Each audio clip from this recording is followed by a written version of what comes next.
की शुरुआत जो थी प्रिगोजिन और दिमित्री उत्किन ने किया था। इसका मुख्यालय जो है वो सेंट पीटर्सबर्ग में है। सेंट पीटर्सबर्ग में इसका मुख्यालय और इसकी सेना बहुत जगह फैली हुई है। ये रिक्रूटमेंट भी अपनी सेना में करते रहते हैं। इसका मुख्य जो करता धरता था वो प्रिगोजिन था। प्रिगोजिन पहले एक सेफ था, मतलब पहले वो रेस्टोरेंट चलाता। जब पुतिन 1990 के दशक में जब वो मेयर का ऑफिस में काम करते थे, उसी समय प्रिगोजिन अपना एक रेस्टोरेंट खोला था। उस रेस्टोरेंट में जाके ये खाना खाते थे पुतिन। तो वहीं से इन दोनों की दोस्ती हो गई। बाद में पुतिन जो है वो सत्ता हथिया लिए, बाद में इनसे करीबी बढ़ी, तो ये सेफ बना और बड़े बड़े लोगों को खाना खिलाया। देखिए यहाँ पे बुश से लेके जितने राष्ट्राध्यक्ष थे उन सबको ये खाना खिलाया। बाद में ये कॉन्ट्रैक्टर बन गया और धीरे धीरे इसकी संपत्ति बढ़ती गई और इसने बनाया एक वेगा में फैली हुई थी। ये माली में गई, लीबिया में, कांगो में, सीरिया में और हर जगह इसने अपनी प्राइवेट सेवा दिया था। प्राइवेट आर्मी से फायदा ये होता है कि अगर ये कुछ कांड भी कर देते हैं तो सरकार कर देती है, हमको क्या मतलब, ये तो कोई प्राइवेट कंपनी थी।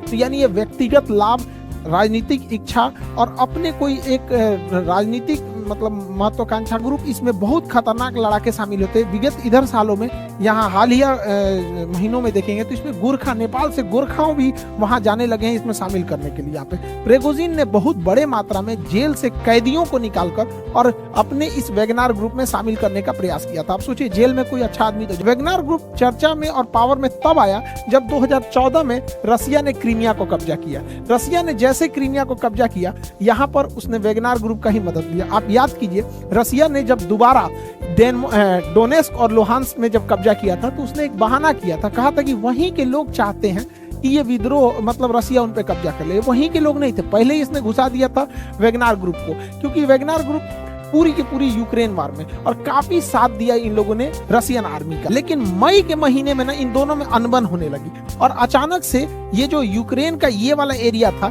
इस एरिया में जहां वेगनार ग्रुप थी, आर्मी थी, वो अचानक से यहाँ से पीछे हटने लगी और कही कि हम यहाँ से अब लड़ाई नहीं लड़ेंगे। ये ग्रुप ले लिया और पीछे हटते हटते ये यूक्रेन छोड़ के और रसिया के शहर रोस्टोव पे कब्जा कर लिया। अब रसिया का शहर रोस्टोव इसलिए जरूरी है कि पूरी यूक्रेन लड़ाई में इस साइड का जितना कमांड सेंटर और लॉजिस्टिक सेंटर है वो रोस्टोव ही है, यहीं से सारा सामान जाता है। इन लोगों ने रोस्टोव शहर को कब्जा कर लिया और यहाँ एक हाईवे है, M4 हाईवे। ये हाईवे सीधे मॉस्को तक जाता है। मॉस्को यहाँ से 1000 किलोमीटर है, 1000 किलोमीटर है रोस्टोव से मॉस्को। ये लोग मॉस्को मार्च निकाल दिए और प्रिगोजिन जो है इसका अध्यक्ष, उसने कह दिया कि बहुत जल्दी हम रसिया को एक नया नेतृत्व प्रदान करेंगे, मतलब तख्ता पलट की कोशिश थी। इसी क्रम में जब ये रोस्टोव से आगे बढ़े तो वोरोनिज शहर से पहले इन्होंने रसिया के एक हेलीकॉप्टर को मार के गिरा दिया।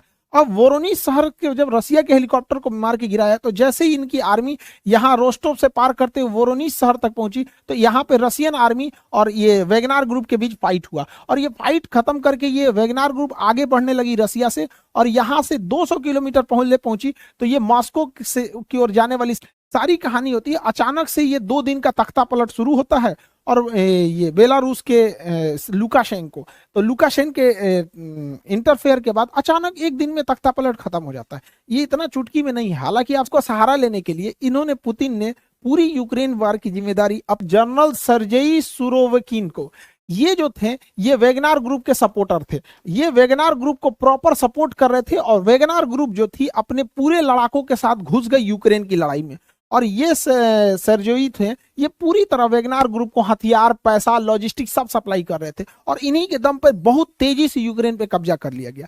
लेकिन ये लोग थोड़ा ज्यादा मन बढ़ गए थे, इन लोगों को लगता था कि यही रसिया को कंट्रोल कर रहा है। ये बहुत ज्यादा मन इनका जब बढ़ने लगा तो पुतिन ने कहा कि भैया अब हमको अपनी ओरिजिनल चाल पे आना पड़ेगा। इसने क्या किया, सर्जेई को पद से हटा दिया और सेनापति बना दिया। अगला जनरल जो नियुक्त कर दिया, जिसके कंट्रोल में पूरी यूक्रेन वार होनी थी, वो बना दिया वेलेरी जेरासिनोव। इस स्टूडेंट का नाम वो होता है, लगता है दवाई वही का नाम है, वेलेरी जेरासिनोव।